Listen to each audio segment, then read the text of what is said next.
You are not alone on your journey. Listen in to the Unshakable Living Show, Supernaturally and Divinely Unshakable with Lysa Beltz. Twice a month for your well-deserved dose of positive energy and your personal reminder that you are perfectly imperfect, and that's okay.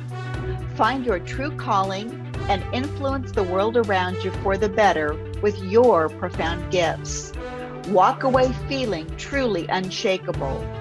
Remember, God can't steer a parked car, so step on the gas now with Lysa and let Him do the rest. Good morning, good afternoon, good evening, wherever you are in the world. This is Coach Lysa, and this is the Unshakable Living Show, where we help you be divinely and supernaturally unshakable. So today is November 23rd, and today is my dad's birthday. He passed away a few years ago, but I still celebrate his birthday. And growing up, a lot of times, or at least sometimes, his birthday would actually fall on Thanksgiving. And so I thought it was just really fitting for me to honor him and remember him on my show today. And I want to talk about the legacy of Thanksgiving. And I'm thankful for the lessons he taught me. And I want to talk about generational legacy, as well as how we can create legacy for our future generations. And just before I jump into that, I do want to mention I have set up a YouTube channel. And so you can find my episodes from this year out on YouTube. If you do a search for Lysa Beltz, Beltz, or if you search for the Unshakable Living Show, you can find the current episodes. And then going into 2023, I'll be adding some new episodes out there. So I would love it if you would check that out and leave me some comments. It's a new adventure, and so I'm really excited about it. So coming back to Thanksgiving and legacy, let's kind of start by defining what we mean by legacy and some of the different aspects that legacy can take.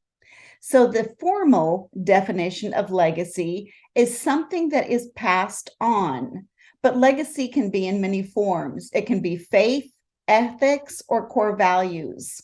A legacy may be monetary or assets.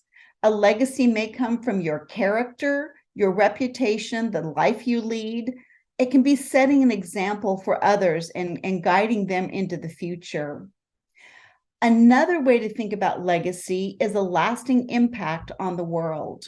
It's a gift that gets passed down through generations. It can be something tangible like an asset, money, property, or it can be family stories.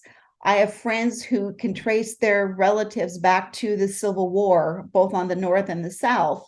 And part of their family heritage, part of their legacy are those family stories. A really good friend of ours grew up in Kenya, and he actually does a lot of teaching through parables and fables and stories. And in a lot of cultures, legacy is passed down through generations in stories. So that can be another way that we leave a legacy for our family. It can be a business. It can be the profits from a business. You can set up a foundation. You can create a charity. Leaving a legacy really means dreaming big and changing the world for the better. And Benjamin Franklin put it this way. So when I think about Thanksgiving and the first Thanksgiving and the choice of the turkey and all those kinds of things, I go back to the founding fathers. So again, I thought it was just really fitting to use the Benjamin Franklin quote. If you would not be forgotten as soon as you are dead, either write something worth reading or do something worth writing. Leaving a legacy through your work and your life means doing something worth writing about and changing the world. So in my family, part of our legacy is our work ethic. When you work at something, do it well, do it right, leave tools better than when you found them, invest yourself in your work, and take pride in what you produce. Good enough usually isn't. That sums it up pretty well. So many in my family were blue collar workers, capable, accomplished, and productive.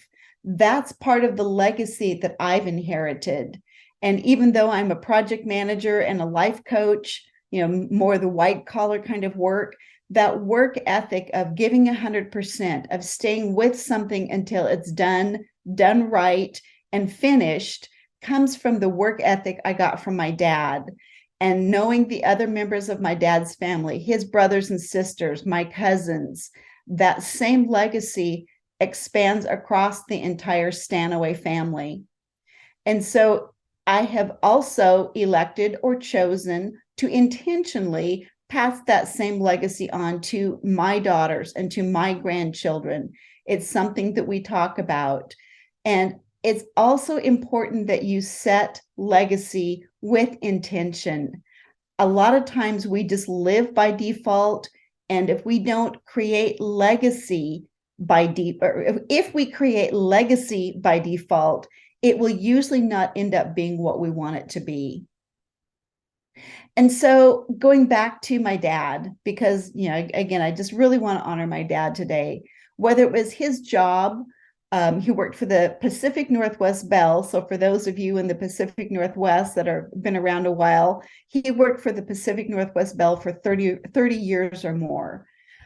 Whether it was his job or leisure activities or hobbies, everything that we did was done thoughtful and it was done well.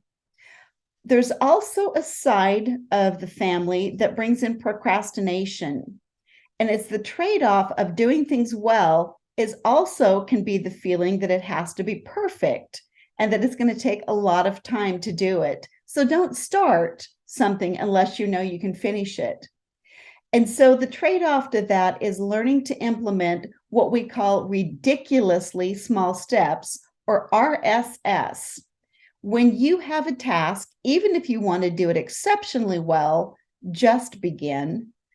It may take you longer. You may have to do it in sprints or in chunks, as we call the technical term, but get started, even if it's those ridiculously small steps. So back to the point. We did leather working together. Grew up on horses, or grew up with horses, riding on horseback, a lot of, saddles and hats and boots and chaps and a lot of leather. And I still have some of the pieces that my dad made, wallets and belts and purses. And again, the work that he did, the workmanship was done well. It was done carefully and thoughtfully. And to have it, some of it is 30 or 40 years old, to have those pieces that my dad made is really part of my legacy. And I have a rocking horse that my dad made for my daughter that we are now giving to her daughter. So, we have a legacy of the craftsmanship that went into that woodworking. We would also take the horses and pack back into the mountains during the summer. Many of my best memories with my dad come from those times in the mountains. The legacy there is family time. Simple time together, riding horses and fishing, enjoying God's beauty in the mountains. It wasn't complicated and it wasn't done to impress anyone. It was done simply for the joy and pleasure of doing it. I have to say that as an adult, I've lost sight of some of that. And I'm working now to rediscover that feeling and attitude and the joy that comes with doing something just for the simple fact of doing it and the joy that comes from it. So legacy can also look like family traditions and values. Again, my dad and I had a tradition of packing back into the mountains on the horses on the 4th of July, and we would go far enough back in that we could find a glacier or at least find some snowpack that was left, and we would throw snowballs on the 4th of July. We did that for several years running. And again, as an adult now looking back, it's one of my fondest memories. It didn't cost, horses cost a lot of money, but it's not like it was an expensive thing to go do. It was the fact of doing it together and having fun doing it.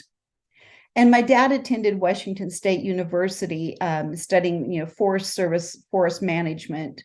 And again, he was only there for a year and a half. But fast forward, my daughter went to Washington State and got both her master's and her PhD.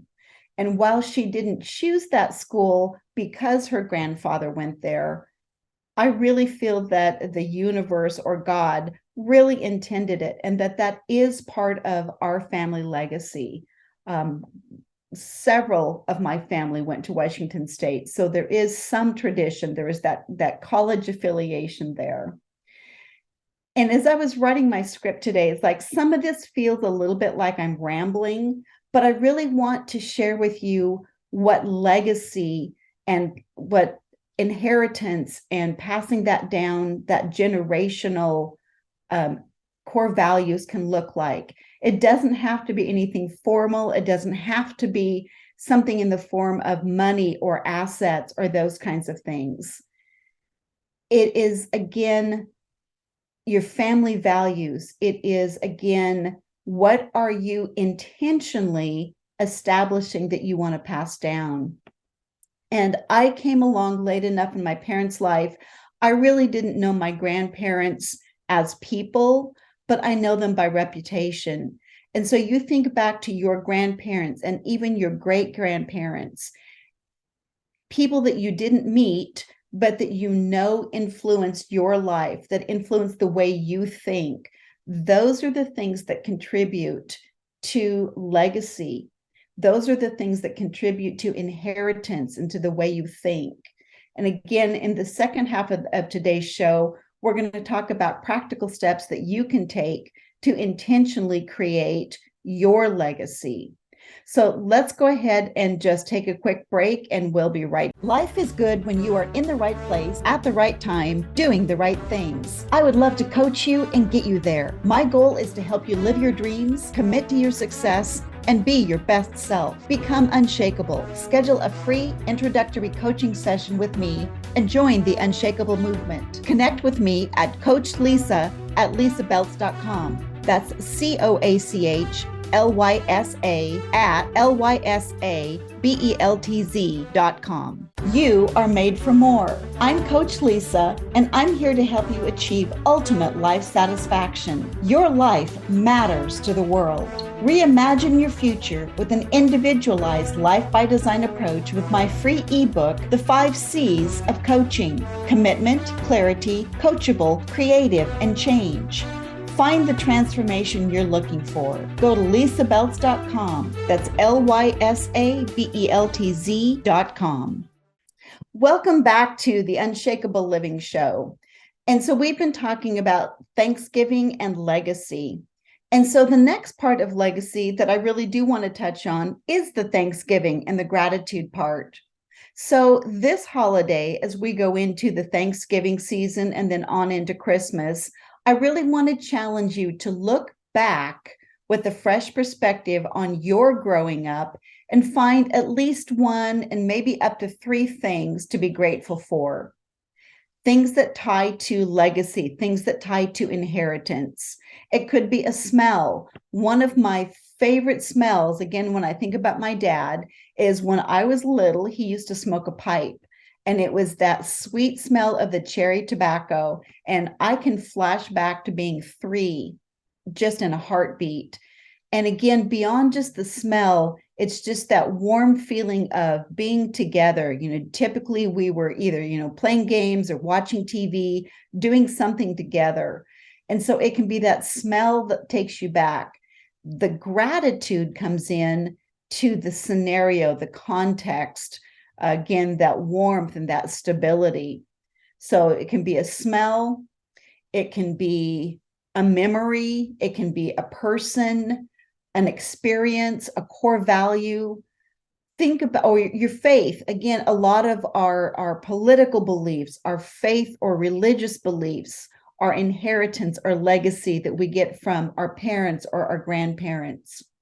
And so I want you to think a little deeper and find those things that you want to carry forward. If you've not ever done any thinking about legacy, start simple, but find a couple of things that you've gotten from your generations, and then find things that you want to be sure to pass on to your future generations. And I know we didn't all grow up necessarily in healthy homes.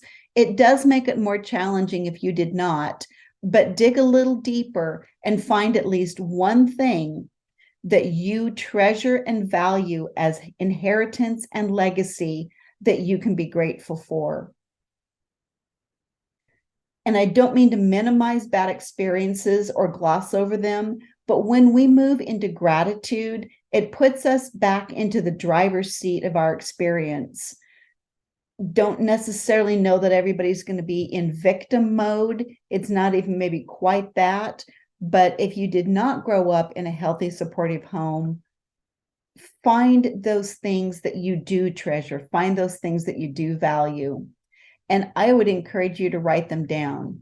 When we do the act of writing and recording them, it just kind of helps to set them and make it more real. So the final aspect that I want to talk about today is setting intentions for the legacy that you do want to leave. Just like anything else, if we don't approach legacy on purpose, the default really isn't what we want. So for me, my legacy is caring about people, seeing the best in people, and being a loyal friend. People are my core value, and I want to teach my daughters, my grandchildren, and anyone who will listen, honestly, the value of genuinely caring about other people. We live in a culture where we're quick to judge and we make snap judgments, and we have a lack of kindness, a lack of heartfelt, genuine care for our fellow human beings.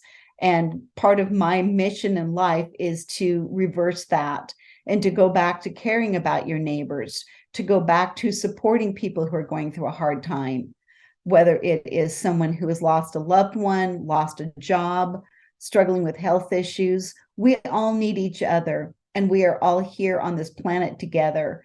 And part of my legacy, a big part of my legacy, is helping others to realize that we're all in this together and that we need to care for one another.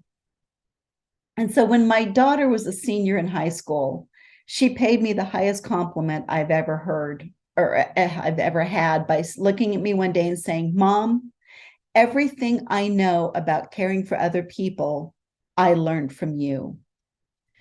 There is nothing that anyone on this planet could probably say to me that would be more powerful and make my heart warm more than that statement.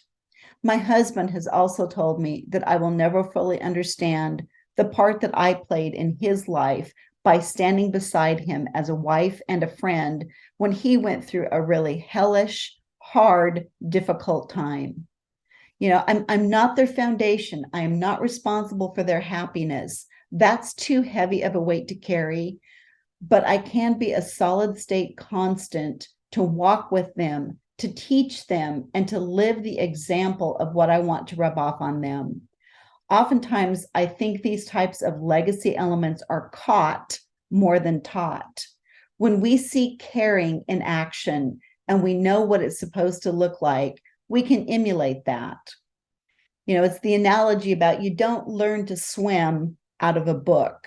You learn by watching others in the water and then jumping in and doing it yourself.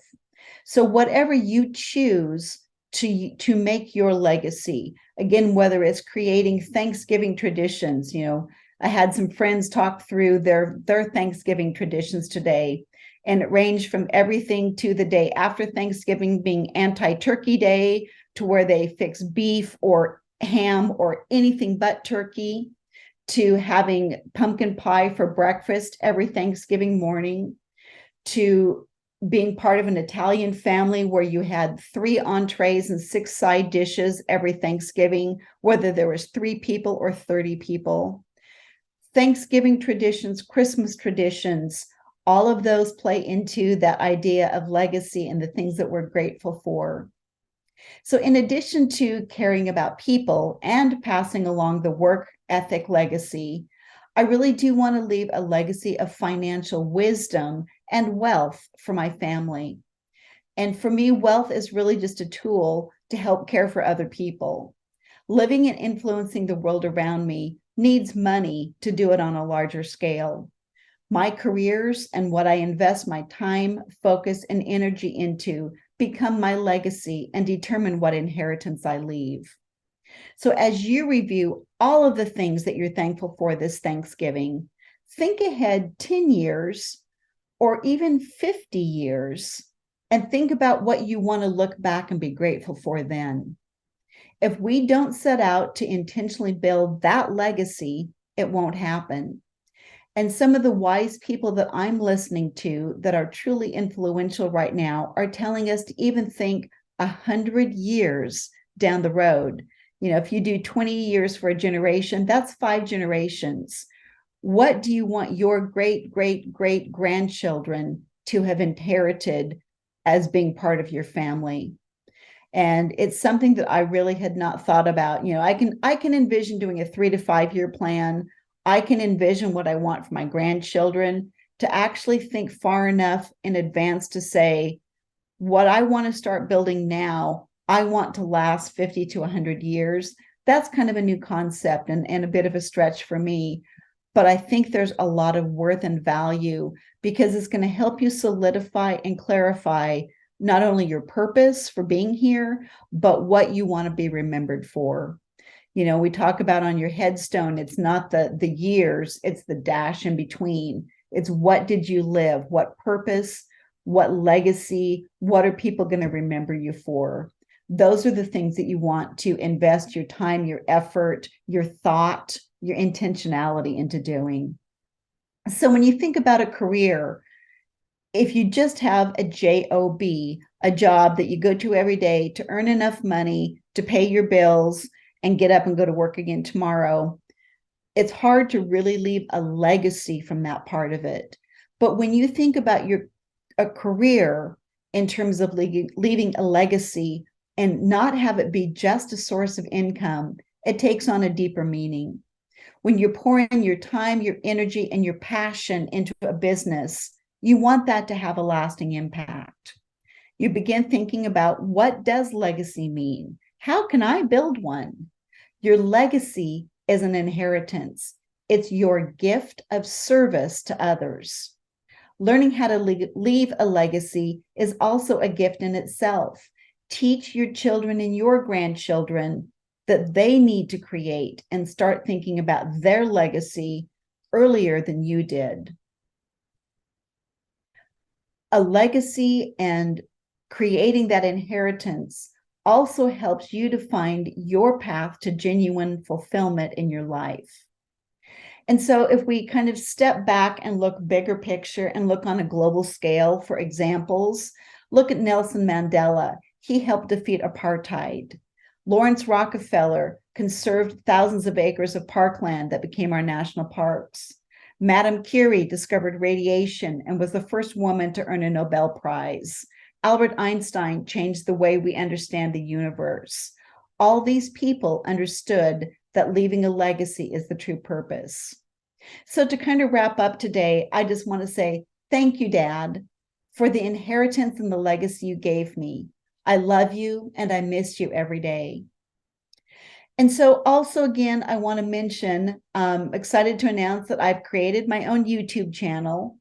If you go out to YouTube and search for The Unshakeable Living Show, or do a search on Lysa, Lysa Beltz, Beltz, you can find all of the Unshakeable Living episodes from this year so far.